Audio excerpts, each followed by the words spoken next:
whatever it is.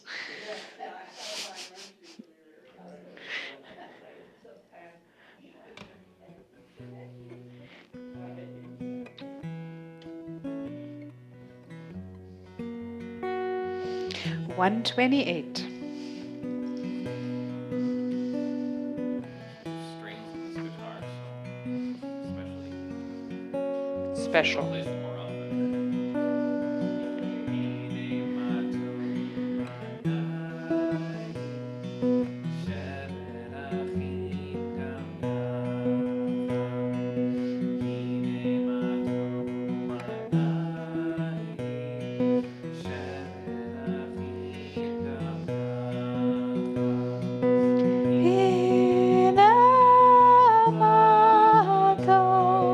שבת אחים גם יחד,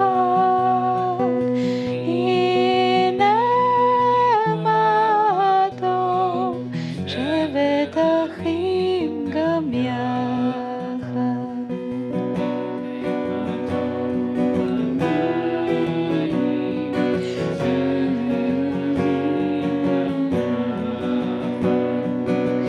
הנה מה טוב עלייך, שבת אחים גם יחד. הנה מה טוב, שבת אחים גם יחד. הנה מה טוב, שבת אחים גם יחד.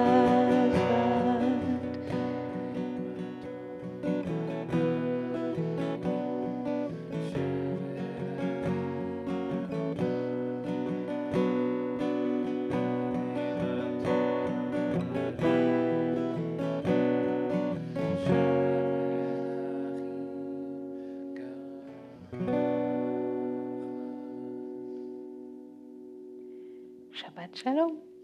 And I don't need to explain to anybody where the emergency exits are. This is the week of Parashat Naso, containing the paragraphs about the Sota, the unfaithful wife, concerning a whole lot of laws about priesthood and sanctuary, and also bringing to us the verses of the priestly blessing, one of the oldest fragments of the Hebrew Bible. Yevarechecha Adonai v'yishmerecha, Ya'er Adonai panav elecha v'chonika, Yisa Adonai panav elecha v'yasem lecha shalom. May God bless you and protect you. May God's light shine upon you. May you be and walk in this life, in this light and in peace. Maybe for the verses of Kabbalat Shabbat today, we can just tap into the question, what are the blessings that are bestowed upon every single one of you? If you were to count 10 blessings in your life, what would that list look like? We are on page 120, and I want to invite Kyle Sorensen to light the Shabbat candles for us. You have never done that before for us, no? So we're going to try out new things. And as we all know, a lot can happen, and it does. So we are patient no matter what you do with the matches. Yeah, it doesn't help. Wow. Natural,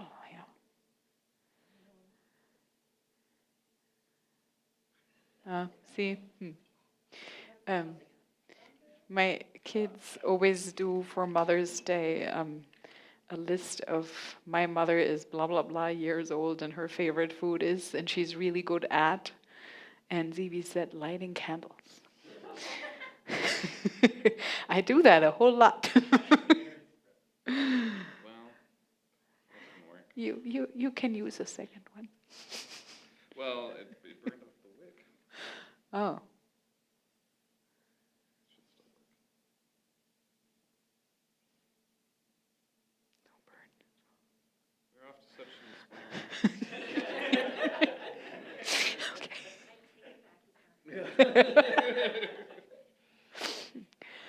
But it smells really good.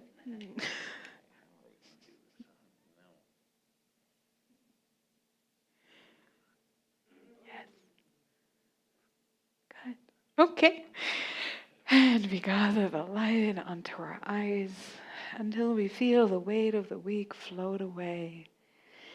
Baruch atah Adonai Eloheinu melech haolam asher kiddushanu b'mitzvotav v'tzivanu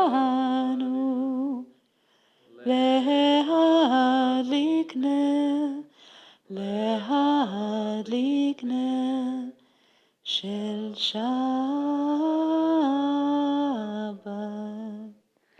שכוח. And we continue on page 136.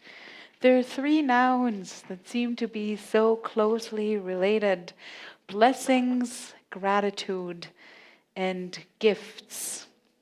It's not entirely clear. Once you receive a gift and you have a sense of gratitude, is that the right moment to say the blessing?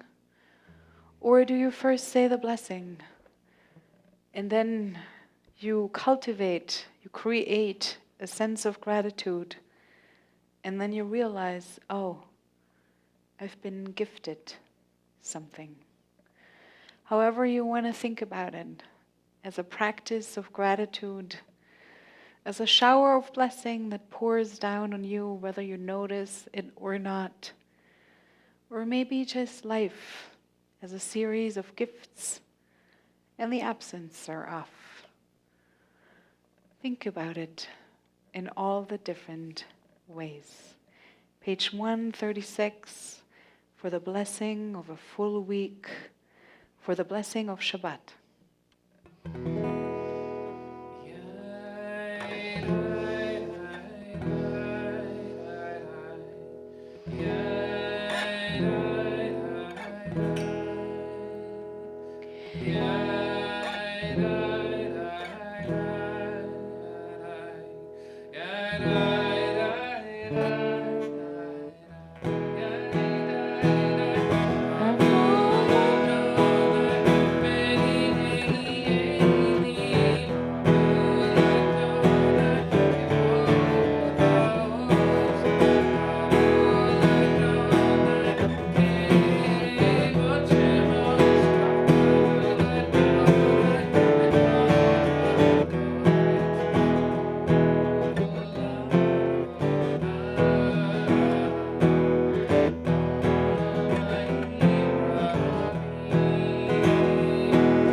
How do the what was I gonna do?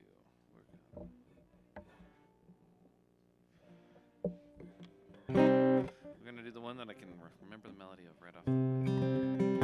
Hey, oh, you want to do that one? Okay, we can do that one too. Well, now you're messing me up. Now you're doing it. Those are different ones. I know.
Blessing by Leila Gal Berner.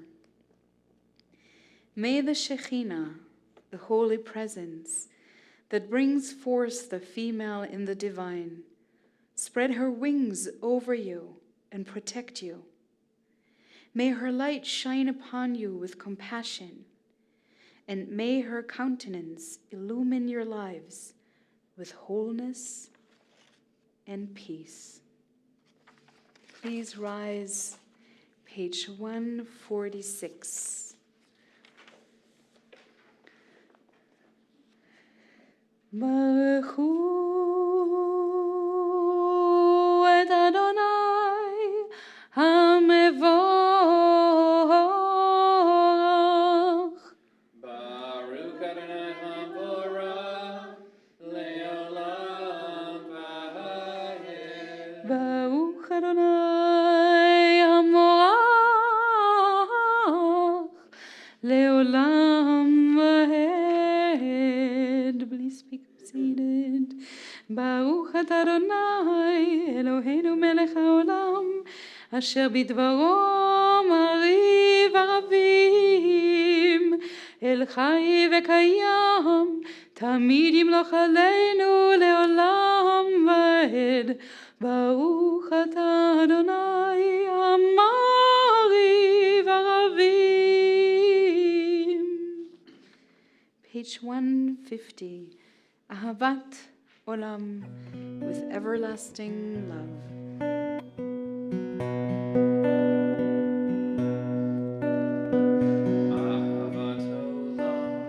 Ahavat Olam. Ahavat Olam.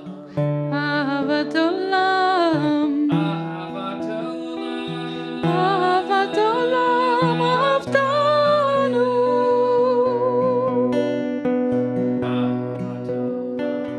Ahavat Olam. Ahavat Olam. Ahavat Olam. Ahavat Olam. Ahavat Olam Ahavtanu. Ahavtanu. Ahavtanu. Adonai Eloheinu. How deeply you have loved us. How deeply you have loved us. How deeply you have loved us, Adonai Eloheinu. How deeply you have loved us. How deeply you have loved us. How deeply you have loved us, Adonai Eloheinu.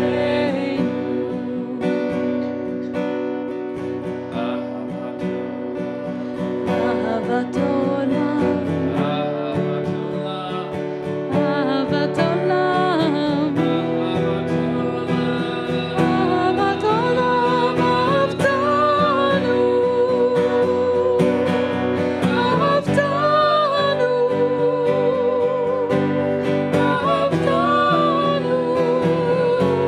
Adonai Eloheinu.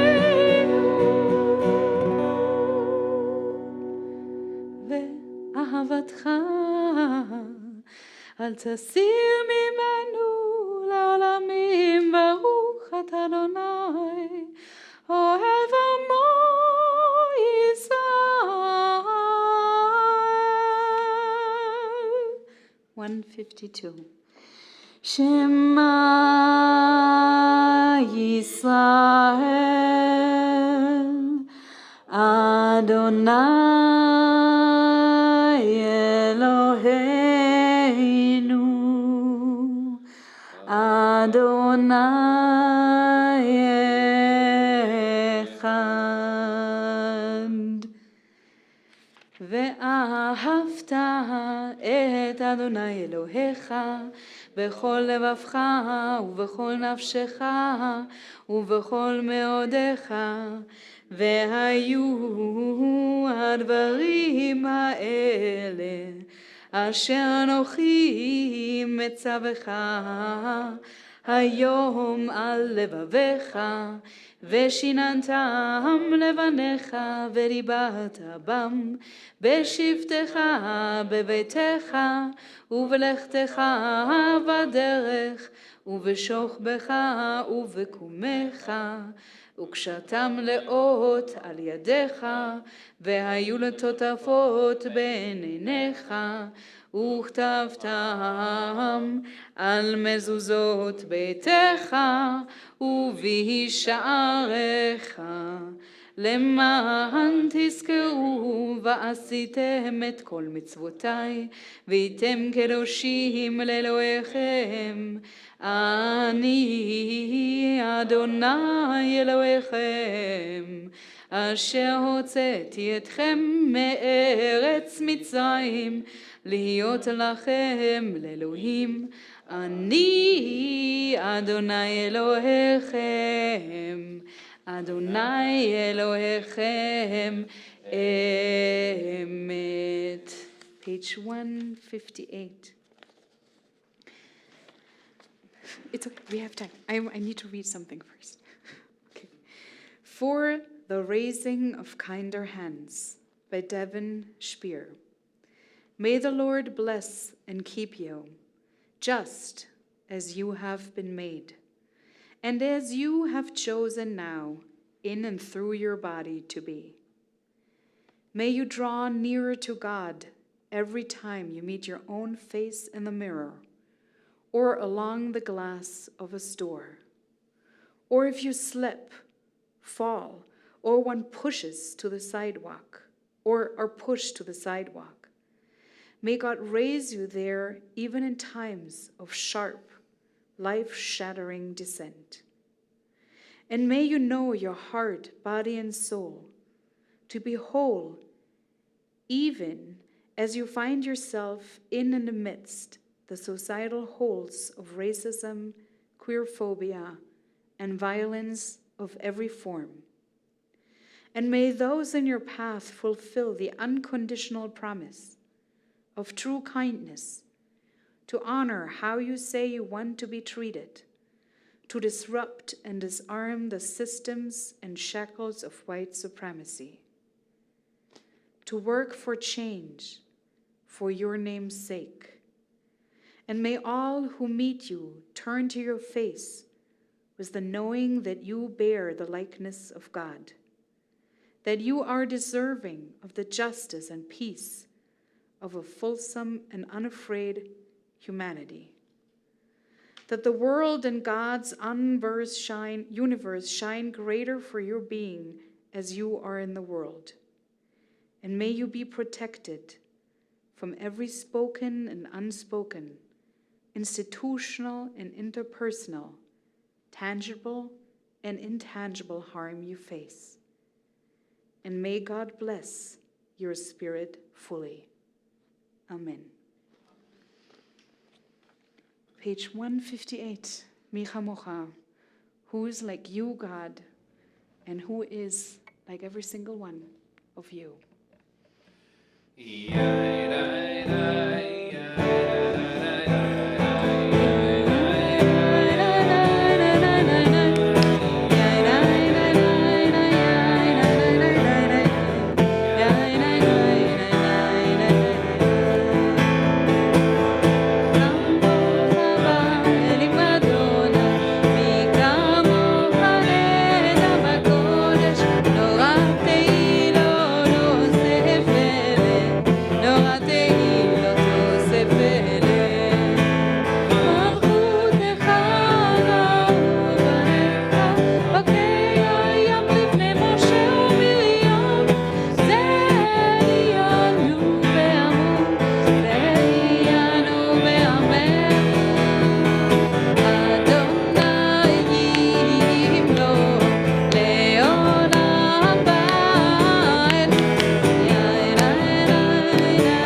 אדוני את יעקב, וגאלו מיד חזק ממנו. ברוך אתה אדוני, גאל ישראל. השכיבנו 160.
Shalom aleinu ve'al kol amo Yisrael ve'al Yerushalayim. Maybe you noticed that I didn't say too much so far. That is due to my anxiety, because now I'm going to speak a whole lot. And I was afraid that the service would become too long if I'd say too much earlier on. Maybe you are aware that I'm in my last month of my first contract. But in my head, I have already begun my second contract. So I wanted to bring to all of your attention that I closed this week the Google poll about Jewish foods for Bozeman. And we have received 24 wildly different answers so far. And looking at this grocery list, I'm thinking Rossauer's more than Albertsons. And I'm going to tackle this project in the month moving forward. There were a lot of things that I did not think about, like gelatin-free marshmallows and things like that. But I will do my best, and I will create a grocery list. This is the little fun project for the second contract. Here's to the bigger project. This has been a wild couple of weeks. We are occupying Gaza. Now, quite frankly, we have announced to the world, we are occupying Gaza. And so, whether you say we or not, I'm going to bring a little bit more of this complicated geographic, emotional region that is either very close or very far from us, depending on where you sit in the world and in your inner landscape. This is a short story, that it is not so short, by Emunah Alon. It's called The Maidservant's Son. Soon after the new neighborhood was completed, even before the roads were paved and the last families had transferred their belongings from the temporary homes in the settlement to the red-roofed houses which twinkled on the hilltop like a quaint Swiss village, Sarit's neighbors recommended that she employ the Arab cleaning woman who worked for them. "I've never had a cleaning woman before," Sarit protested. But her neighbors reminded her that she'd never owned a house on 2 levels with 3 bathrooms before either. "You owe it to yourself," they assured her. In the end, mainly to put an end to the subject, Sarit agreed to hire the Arab woman for a trial period. The neighbors promised to send her along for 5 hours every Wednesday, and sure enough, next Wednesday morning, the cleaning woman ascended the unfinished path and rang the front bell loudly. When Sarit opened the door, she saw a red-cheeked Arab woman, her black hair gathered under a flowered headscarf, and a mocking smile on her face. Sarit knew that it couldn't really be a mocking smile. After all, the woman didn't even know her, so why would she mock her? Nevertheless, she hesitated as she put out her hand, and her "Hello, my name is Sarit" sounded faint and childish to her ears. "Intisar," the woman introduced herself, and totally ignoring Sarit's outstretched hand, she marched into the house. She was about Sarit's height and approximately Sarit's age, 35. But her shoulders were much wider, and her body appeared very strong, as if cast in cement. After she entered, Sarit closed the door, somewhat at a loss for words. Not only had she never employed a cleaning lady before, she had never before entertained an Arab woman of her own age in her home either. Meanwhile, Intisar strode into the middle of the white new living room, swinging the plastic bag she held from side to side as she gazed around her, smiling her mocking smile the whole time. Sarit told herself that the other woman was merely trying to assess the amount of work that would be required of her, so she remarked politely, "I can show you the whole house if you want." "I can already see what's necessary," the Arab woman replied in guttural Hebrew. Without further ado, she whipped a huge black apron off her plastic bag and draped it over her colorful clothes.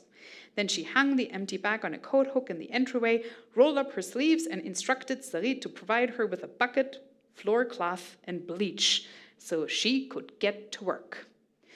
Wednesday was once Sarit's favorite day of the week because it was the only day she didn't work at her job as a secretary in a law office in Jerusalem. The only day she didn't have to leave for work early in the morning.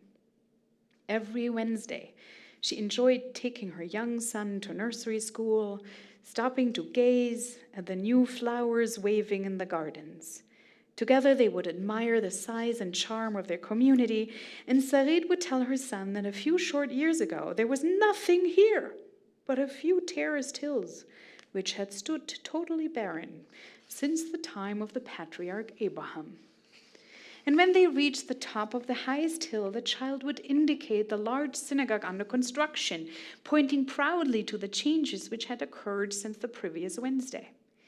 It made Sarit smile to think of the Muslim laborers who from time to time stopped working on the synagogue to kneel facing Mecca. And after taking leave of her son, Sarit strolled home, stopping at the post office or chatting with neighbors, finally drinking a leisurely cup of coffee in her peaceful kitchen. But from the time that Intisar took charge of the cleaning Wednesdays became burdensome, and by Tuesday afternoon, Sarit was already nervous.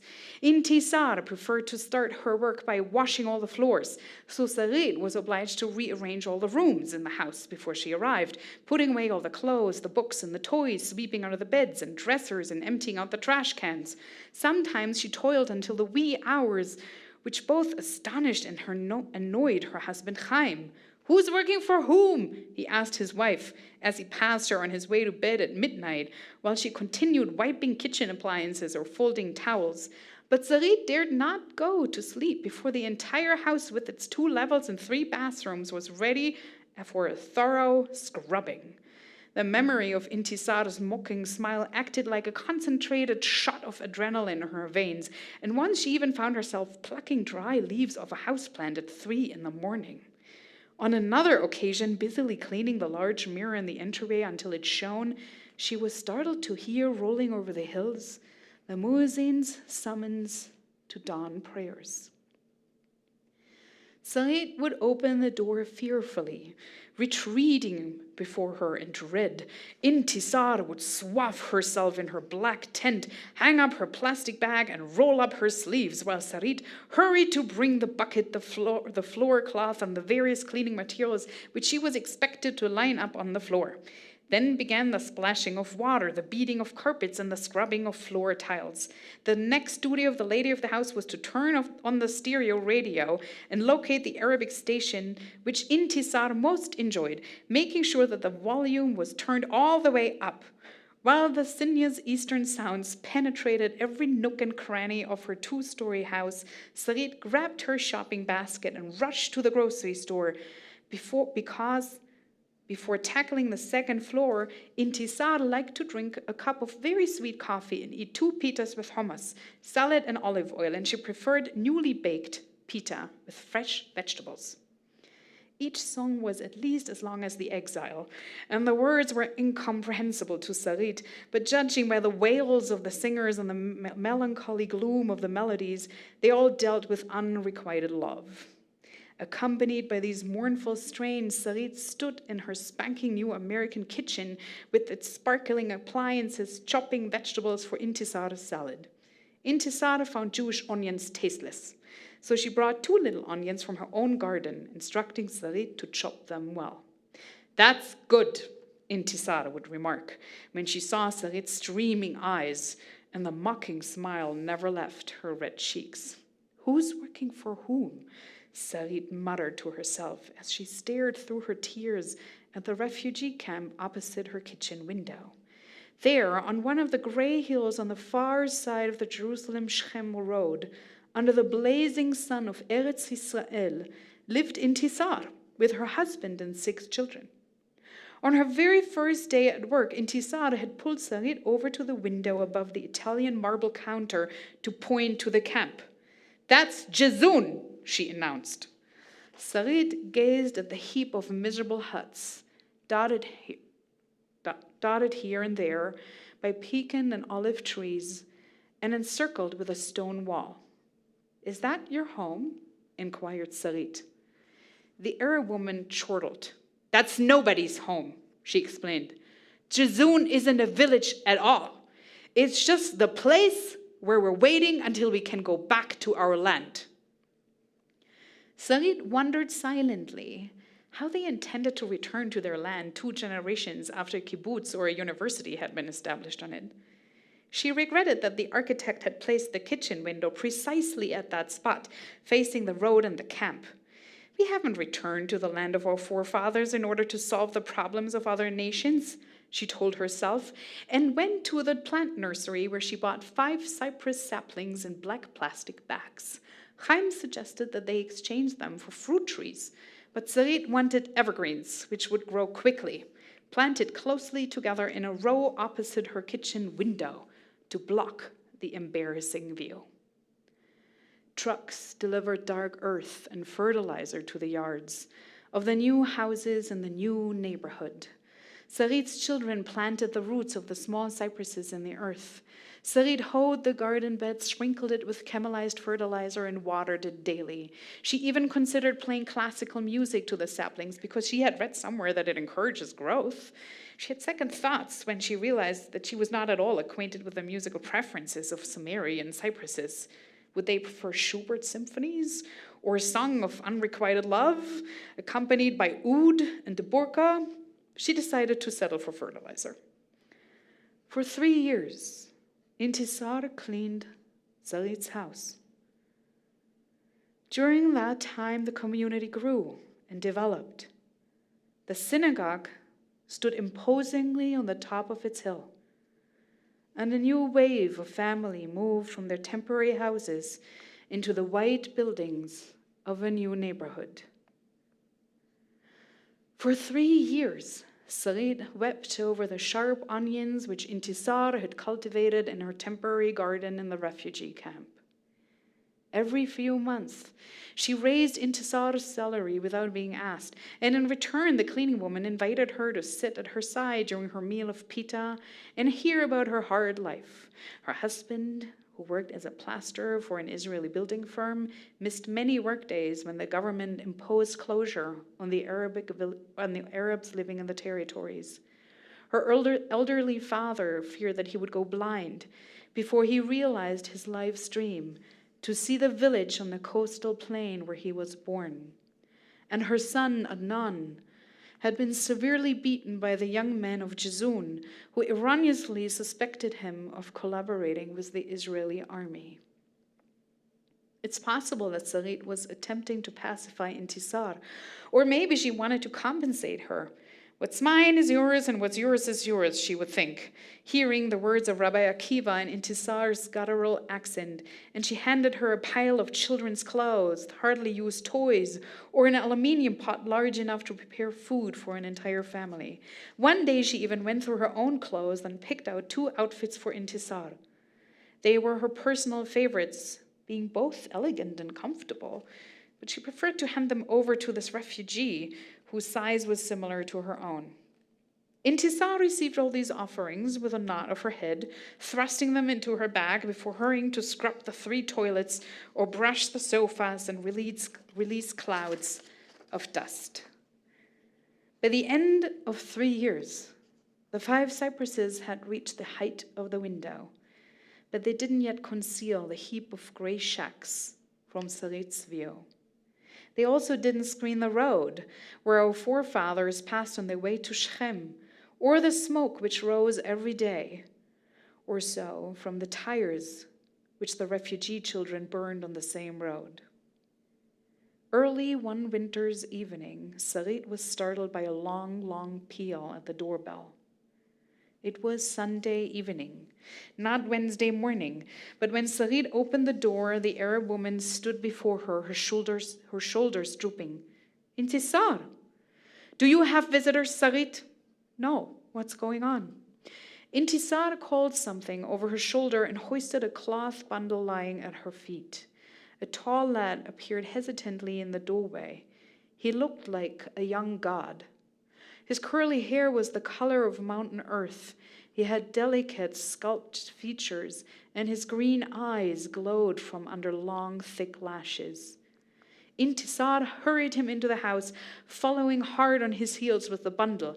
Agitatedly, she explained, "This is Adnan, my oldest child. Some people from Nablus are coming to kill him tonight."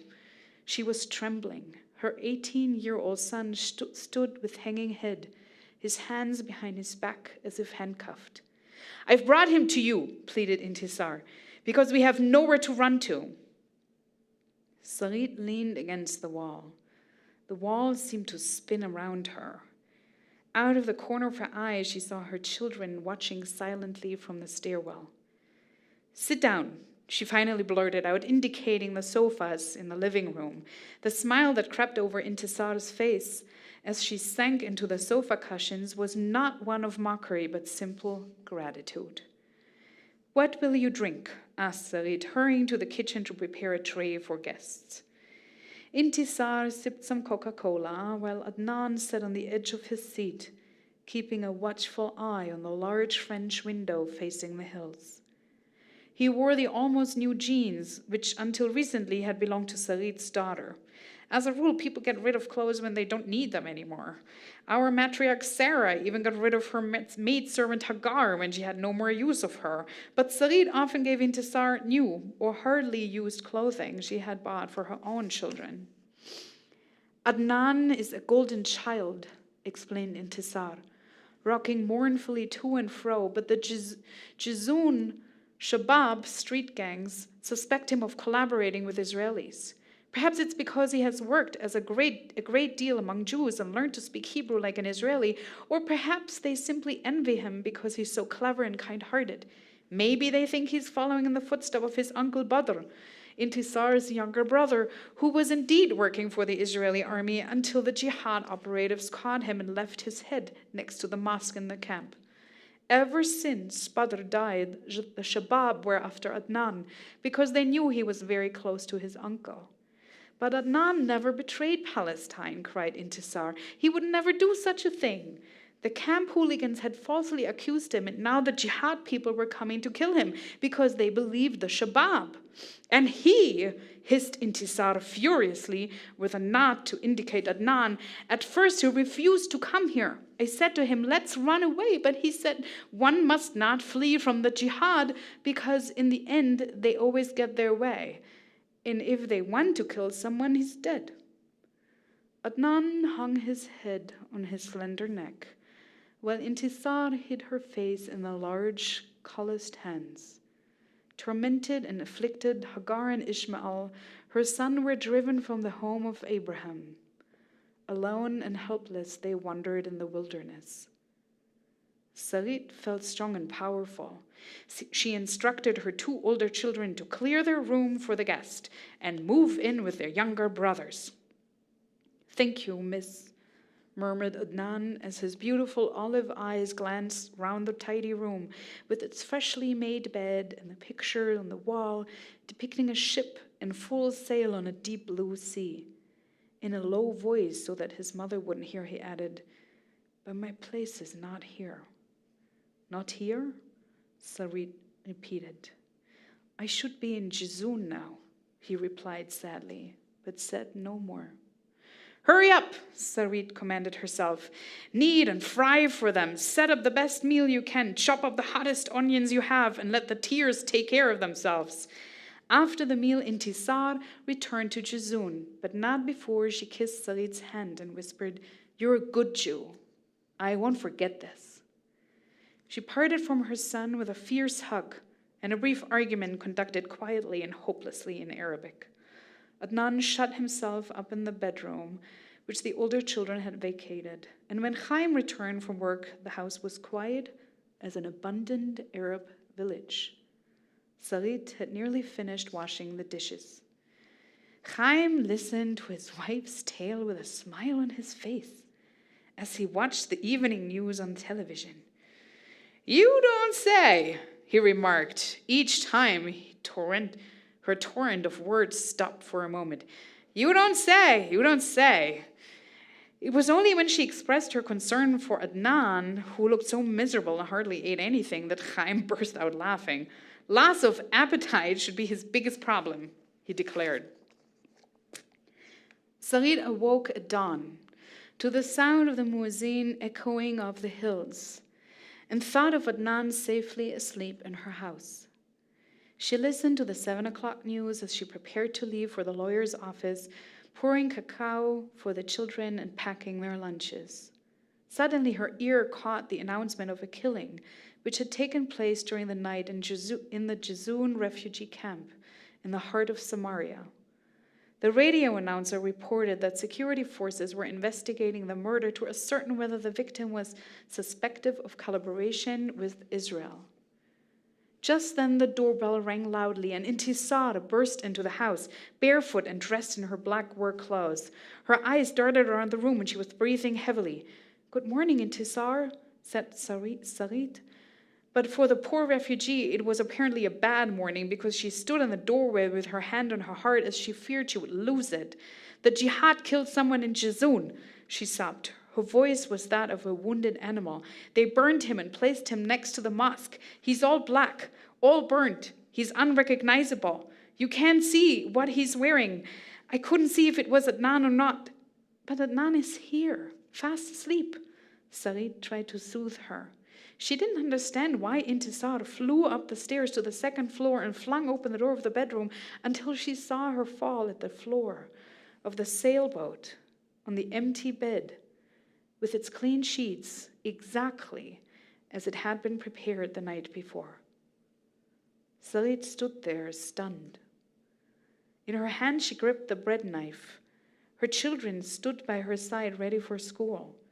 They all watched as Intisar descended the stairs in terrible, bitter silence, clawing at her face until it was streaked with blood, plucking at her long black hair, which had escaped from the flowered headscarf. She raged and stormed. but not a sound escaped her. As she left, she encountered Chaim, returning from morning prayers in the synagogue. Silently, she fled to the back of the house between the 5 young cypresses, and only there, beyond the line of trees, did she fling out her arms and rend the heavens with her terrible cries, running to and fro, wailing her agony to the impervious skies. Her robe flew around her like a tent. Her bare feet trampled over thorns and rocks as she descended the hill on the winding path to Jezun refugee camp.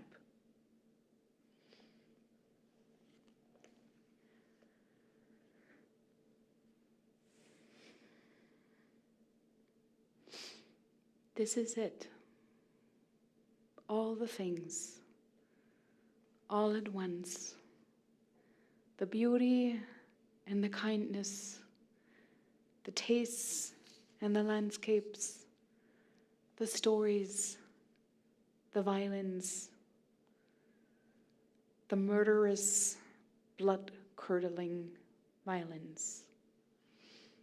May the next years of learning and reading and listening and talking and studying together, may they push us into the uncomfortable, into the painful, into the amazing, into the now I understand a little bit better. And now maybe also every now and then, isn't this beautiful? Isn't this funny? Maybe hold it all. Shabbat Shalom. Please rise if you're still able, if you're not frozen in your seats, for the silent prayer, the Amidah. On weekdays, it's a 19-fold. On Shabbat, it's a 7-fold series of blessing, describing our path to redemption, to safety, to peace. Let's trace it with our own feet. 164. Adonai sefatai tiftach ufi yagi tehilatecha. Adonai sefatai tiftach ufi yagi tehilatecha.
Page 180. Whenever you're ready, take a seat. Oseh Shalom.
each one of us enters a synagogue with a different need. Some hearts are full of peace and gratitude, overflowing with love and blessings. They are eager to confront the day to make the world a better place. They're recovering from illness or have escaped misfortune. We rejoice with them. Some hearts ache with sorrow. Disappointments weigh heavily on them. Families have been broken. Loved ones lie on a bed of pain. Death has taken a cherished loved one. May your presence and caring bring them comfort. Some hearts are embittered. Ideals are betrayed and mocked. Answers sought in vain. Life has lost its meaning and value. May the knowledge that we too are searching restore our hope and renew our faith. We are beginning all the prayers and blessings for this community with the image of circles of care. The people in the inner circle of family and closest friends. We are taking care of every single day. The people in this community, we see them every week, maybe once a month, maybe only once a year. We run into them in the supermarket or the airport. We see each other on the other side waiting for the lights at an intersection. The people in this country all heading to midterms and primaries just at the end of this year. And this big globe in pain where it hurts in so many places. Page 371 for all the different circles of care. Mishabeach lecholim, other names you would like us to add before we sing the prayer. Lee.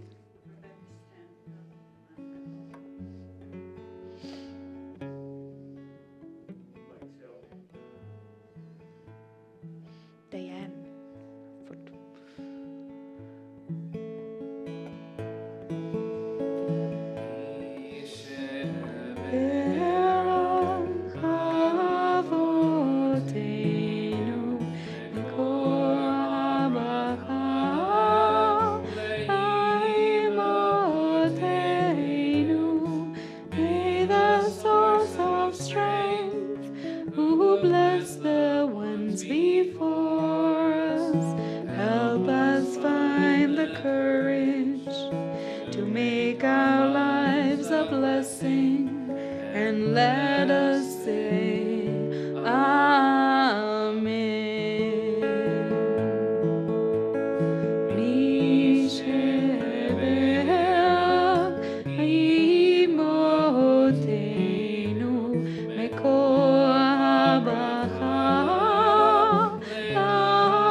Please rise for the mourners Kaddish, Kaddish Yatom. This community says Kaddish in memory of our members at Bronsky, Loretta Cole, Dan Laurie, Mord Meyerson, and Bob Wild. Other names you would like us to add today?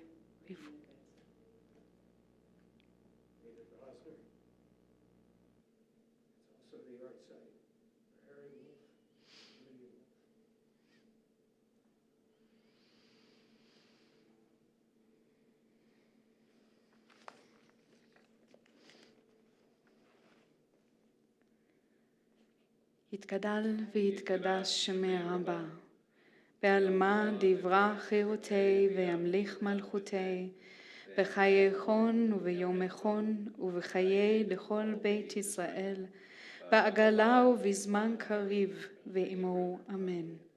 יהי שמי רבה מבורך לעולם ולעולמי עלמיה.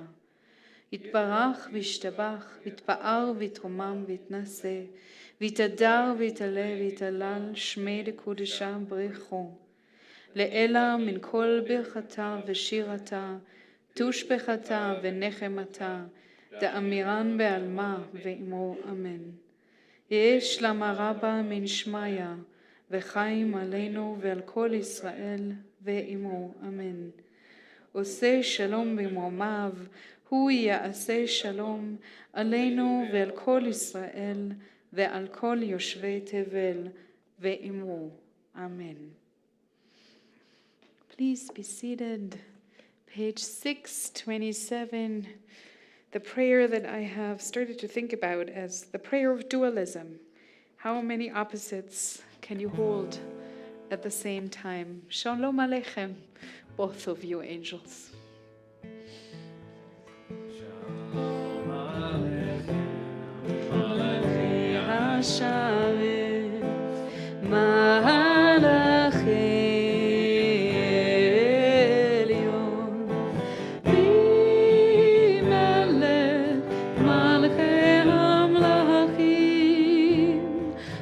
הקדוש ברוך הוא, בוכם לשלום, מלאכי השלום, מלאכי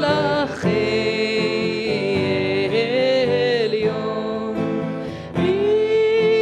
ממלך מלכי המלכים, הקדוש ברוך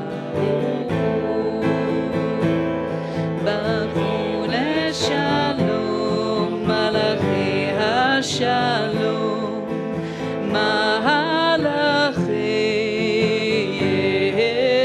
Elyon,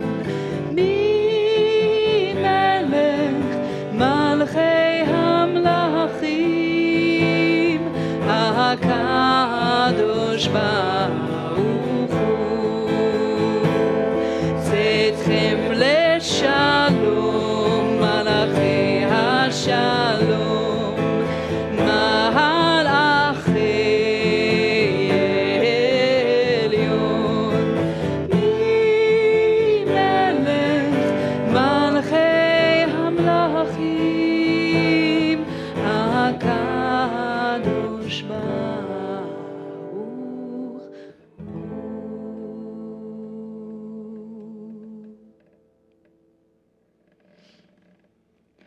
Here are the announcement of a little bit of a quieter week, like this last week was. Tomorrow is normal, regular Torah study. Sunday is normal, regular Yiddish. With Alexander technique, I'm always off, but you know, we are here, okay, on Sunday. Mahjong is happening on Tuesday. Before that, on Sunday night is book club reading My Name is Asher Liv by Chaim Potok. Next Friday, we're meeting here in the community hall for our Friday night Torah study potluck, vegetarian plus fish potluck dinner in Birkat HaMazon in honor of this person here, celebrating all the teachings that Kyle encouraged me to deepen in the last 2 years of my studying with him. Next Saturday morning we have a bat mitzvah. It's a bat mitzvah not followed by food other than kiddush, but it is happening here at 6:30. Everybody is invited. I said to 9:30 in the morning. I explained to the family not to expect too much, but up to 20 people we can easily squeeze into here. And thank you to Richard, who will function as a gabbai for this bat mitzvah from the far land of Gardner. On June 14th, mark your calendars, 9:30 we begin our annual meeting, both in the community hall and on Zoom. 9 a.m. you can learn how to operate a fire extinguisher, of which we have plenty and nobody knows what to do with them. So it is a good thing. On June 19th, why are you laughing? It's true. Yeah. On June 19th, we meet here for Pride Shabbat together with Josh Burnham. And on June 26th, we all are going in our cars up to Helena due to the health issues of Rebecca Stanfall and the Japan move of the administrator at the MJP. The MJP in Helena is on summer break for the next 4 months, so there isn't much Jewish life in Helena happening other than this Shabbat, Shalom, Shabbat at Aaron Wang's house, June 26th. Please come up there if you want to. It was a lovely evening last time. We'll do a short service with a short sermon. We'll have lots of food, and then everybody who wants, can, or feels inclined to, can bring in just the kind of art they feel comfortable presenting within a group of friends. So Tuesday, June 16th, Oops. 2 days after the community meeting, we'll have I have it here. not only a training, but a conversation. Phil from Secure Community Network will be here, and I've invited him to engage with us so that we can ask questions, we can bring up concerns and interests, as well as figuring out our new emergency exits now that we've got new doors, more spaces, kinds of things. Right, and I have it here on my list, and I still forgot. Okay. Page 657, Onyevo Shalom Aleinu. One day, peace will come. And you may hug, hold hands, or, sorry, never mind. It's a strange evening. Okay, what can I say? Thank you to Cody, thank you to Kyle, thank you to Lynn, thank you to all of you for coming. Yevo Shalom Aleinu, Yevo Shalom Aleinu, Ve'al Kulam. Yevo Shalom Aleinu, Yevo Shalom Aleinu, Yevo Shalom Aleinu, Ve'al Kulam. Salam Aleinu, Ve'al Kol Ha'olam. Salam Shalom. Salam Aleinu ve'al kol ha'olam. Salam Shalom. Od Yevo Shalom Aleinu. Od Yevo Shalom Aleinu. Od Yevo Shalom Aleinu ve'al kulam. Od Yevo Shalom Aleinu. Od Yevo Shalom Aleinu. Od Yevo Shalom Aleinu ve'al kulam. Salam Aleinu ve'al kol ha'olam. Salam Shalom. Salam Aleinu ve'al kol ha'olam. Salam Shalom. Od Yevo Shalom Aleinu. Od Yevo Shalom Aleinu. Od Yevo Shalom Aleinu ve'al kulam. Od Yevo Shalom Aleinu. Od Yevo Shalom Aleinu. Od Yevo Shalom Aleinu ve'al kulam. And shouldn't we go there, omniscient Americans, and sing the song at Ben Gurion Airport and resolve all the problems that they have? Shabbat Shalom. Shabbat Shalom. I'm sure no one has done this. Nobody. Nobody. Nobody.